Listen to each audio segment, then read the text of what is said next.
ശബരിമല സ്വർണ്ണക്കൊള്ള കേസുമായി ബന്ധപ്പെട്ട് കൂടുതൽ തെളിവുകളും ഒക്കെ വന്നുകൊണ്ടിരിക്കുക. UDF-ന്റെയും കോൺഗ്രസിന്റെയും ഇതിലുള്ള പങ്കിനെ സംബന്ധിച്ചിടത്തോളം വ്യക്തമാക്കുന്നതാണ് ഇന്നലെ അടൂർ പ്രകാശിനെ ചോദ്യം ചെയ്തും അതുമായി ബന്ധപ്പെട്ട് പുറത്തു വന്നിട്ടുള്ള വിവരങ്ങൾ. എന്ന് മാത്രമല്ല, ബഹുമാനപ്പെട്ട സോണിയാഗാന്ധിയെ കാണാൻ പോയ സംഘത്തിൽപ്പെട്ടവർ തന്നെ ഇപ്പോൾ പറയുകയാണ്, കേരള നേതാക്കൾക്ക് അതിൽ പങ്കില്ല, ഈ സന്ദർശനം തരപ്പെടുത്തിയില്ല. പിന്നെ ഏത് നേതാക്കന്മാർക്കാണ് അതിൻ്റെ ഉത്തരവാദിത്വമെന്ന് വ്യക്തമാക്കുവാൻ ആവശ്യപ്പെടുകയാണ്. അപ്പോൾ ഒരു കാര്യം വ്യക്തമാണ്, കോൺഗ്രസിന്റെ നേതാക്കന്മാർ തരപ്പെടുത്തിയതനുസരിച്ചാണ് ഈ ശബരിമല സ്വർണ്ണക്കൊള്ള കേസിലെ പ്രതികൾ 2 പ്രാവശ്യം ബഹുമാനപ്പെട്ട സോണിയാഗാന്ധിയെ കാണാൻ വേണ്ടി പോയതെന്നുള്ള കാര്യം വ്യക്തമാവുകയാണ്. അതോടൊപ്പം തന്നെ ശബരിമല സ്വർണ്ണക്കൊള്ള കേസിലെ അന്വേഷണം നേരിടുന്ന ഫിനാൻസ് സ്ഥാപനത്തിൽ നിന്ന് കോൺഗ്രസ് നേതാവ് ആന്റോ ആന്റണി MP 2 കോടി രൂപ വാങ്ങി എന്നുള്ളതാണ് ഇപ്പോൾ പുറത്തു വന്നിരിക്കുന്ന വിവരം. അത് വാങ്ങിയവരും കൊടുത്തവരും സമ്മതിച്ചിരിക്കുകയാണ്. ഇപ്പോൾ ബഹുമാനപ്പെട്ട പ്രതിപക്ഷ നേതാവ് വ്യക്തമാക്കേണ്ടത് ഈ 2 കോടി രൂപയെ സംബന്ധിച്ചിടത്തോളമുള്ള പിന്നെ കണക്കും ഏത് നിലയ്ക്കാണ് ഈ കാശ് വാങ്ങിയത്, അതിൽ കോൺഗ്രസ് പാർട്ടി അറിഞ്ഞുകൊണ്ടാണോ ഈ കാര്യം വാങ്ങിയത് എന്നുള്ള കാര്യം വ്യക്തമാക്കേണ്ടതായിട്ടുണ്ട്. കാരണം ഇവിടെ ഇപ്പോൾ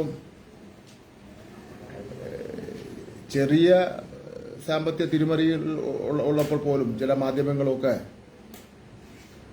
അത് വലിയ സംഭവമാക്കി ചിത്രീകരിച്ച് ഇടതുപക്ഷത്തിനെതിരായിട്ട് എങ്ങനെ, അല്ലെങ്കിൽ CPM-നെതിരായിട്ട് എങ്ങനെ അത് വളച്ചൊടിച്ചു വിടാം എന്ന് സംബന്ധിച്ച് ആലോചിച്ചുകൊണ്ടിരിക്കുമ്പോൾ ഈ 2 കോടി എന്നൊക്കെ പറയുമ്പോൾ ഒരു മുൻനിലായി. അപ്പോൾ ഇത് അങ്ങേറ്റ ഗൗരവമുള്ള വിഷയമാണ്. പൊതുപ്രവർത്തകർ പുലർത്തേണ്ട സുതാര്യതയ്ക്ക് വിരുദ്ധമായിട്ടുള്ള ഇത്തരം നിലപാടിൽ കോൺഗ്രസിന്റെ ക്രിമിനൽ മുഖമാണ് തുറന്നു കാട്ടപ്പെടുന്നത്.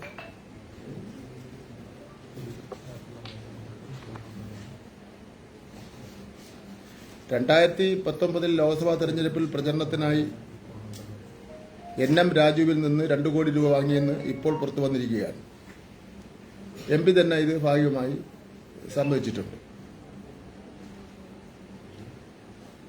ഈ പണം ഈ തെരഞ്ഞെടുപ്പ് പ്രവർത്തനത്തിന് പ്രതിപക്ഷ നേതാവ് അടക്കമുള്ള ആൾക്കാർ അത് ഉപയോഗിച്ചിട്ടുണ്ടോ ഇല്ലയെന്ന് സംബന്ധിച്ചിടത്തോളം വ്യക്തമാക്കണം. ഇത് ചെറിയ രൂപയൊന്നുമല്ല, വലിയ തുകയാണ് വാങ്ങിയിരിക്കുന്നത്.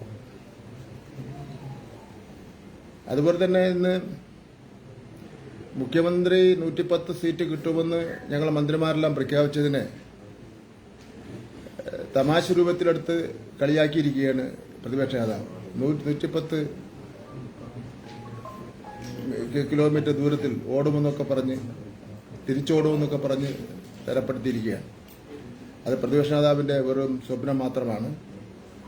കേരളത്തിൽ ഇടതുപക്ഷ ജനാധിപത്യ മുന്നണി മുഖ്യമന്ത്രി പ്രഖ്യാപിച്ചിട്ടുണ്ട്, 110 സീറ്റ് പിടിക്കുമെന്ന് പ്രഖ്യാപിച്ചിട്ടുണ്ടെങ്കിൽ 110 സീറ്റ് പിടിക്കും. അതിനൊന്നും പുറകോട്ട് തിരിഞ്ഞ് ഓടേണ്ട ഇതുവരെ പിണറായി വിജയൻ വന്നിട്ടില്ല. ഇനി അത് വരുമെന്ന് പ്രതീക്ഷിക്കുന്നുമില്ല.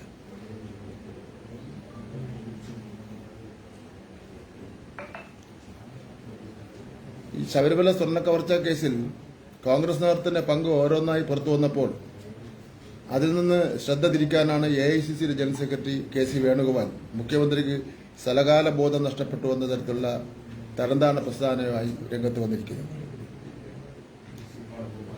മുഖ്യമന്ത്രിയുടെ സ്ഥലകാല ബോധത്തെക്കുറിച്ച് വേണുഗോപാൽ ആശങ്കപ്പെടേണ്ട ഒരു കാര്യമില്ല.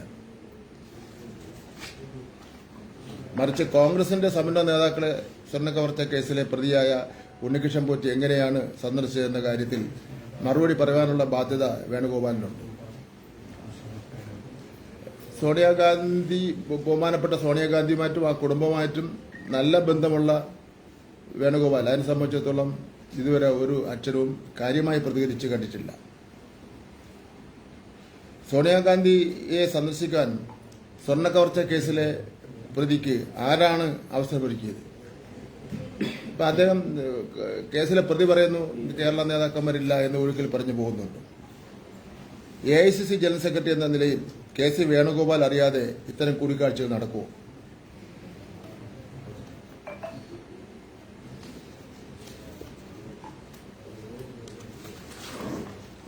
ഉണ്ണികൃഷ്ണൻ പോറ്റി പലതവണ സോണിയാഗാന്ധി സന്ദർശിച്ചുവെന്ന UDF കൺവീനർ അടൂർ പ്രകാശിന്റെ വെളിപ്പെടുത്തൽ അതീവ ഗൗരവമുള്ള വിഷയമാണ്.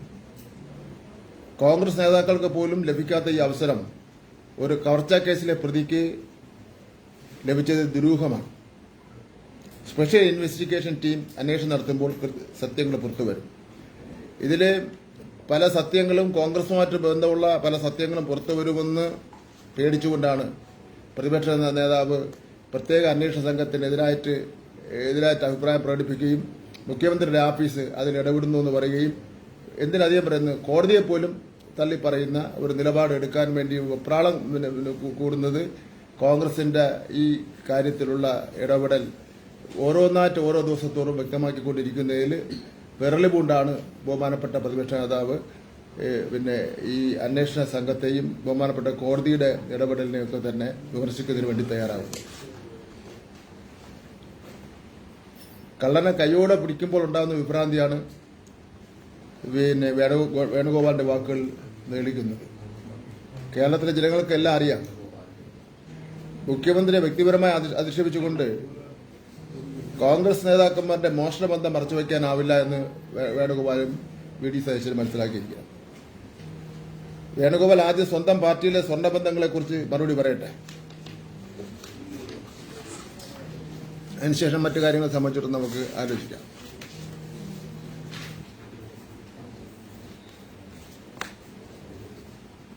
ഇതാണ് ഇന്നിപ്പോൾ ഉണ്ടായ കാര്യത്തിൽ പറയാനുള്ളത്.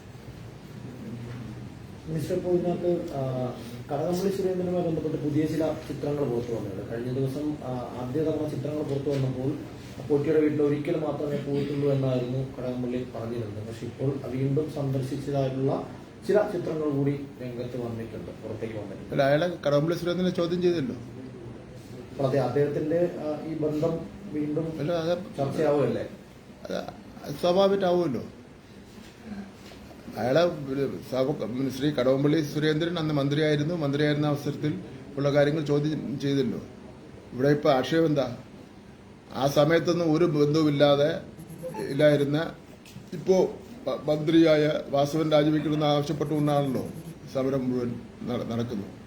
നിയമസഭയിൽ മുഴുവൻ സ്തംഭിപ്പിച്ചത് അതെല്ലാം പറഞ്ഞുകൊണ്ടാണല്ലോ. അതെല്ലാം വെറും വെപ്രാളമായിരുന്നു എന്നുള്ള വെറും തെളിയിച്ചല്ലോ അടൂർ പ്രകാശത്തിന്റെ കാര്യം. ഇനിയിപ്പോൾ ആരെല്ലാമാണ് ഇത്തരം കോടികൾ കോൺഗ്രസിന്റെ നേതൃത്വത്തിൽ കൊടുത്തതിനെ സംബന്ധിച്ചിടത്തോളം പിന്നെ ഒന്നൊന്നായി വ്യക്തമാക്കും എന്നാണ് ഞങ്ങൾ പ്രതീക്ഷിക്കുന്നത്. ഒരു വ്യക്തത ആദ്യം കടകംപള്ളി പറഞ്ഞത് ഇത്തരത്തിൽ താൻ പോയിട്ടേ ഇല്ല എന്നായിരുന്നു. ആദ്യ ചിത്രം വന്നപ്പോൾ ഒരു തവണ പോയി എന്ന് പറഞ്ഞു. പിന്നീട് ഒരു തവണ മാത്രമേ പോയിട്ടുള്ളൂ എന്ന് പറയുന്നു. രണ്ടാമത് പോയതിന്റെ ചിത്രങ്ങൾ. അപ്പൊ അദ്ദേഹം കടകംപള്ളി നുണ പറയുകയാണോ അതോ എന്താണെന്നുള്ള വ്യക്തത വരുത്തേണ്ടതല്ലേ? അത് പിന്നെ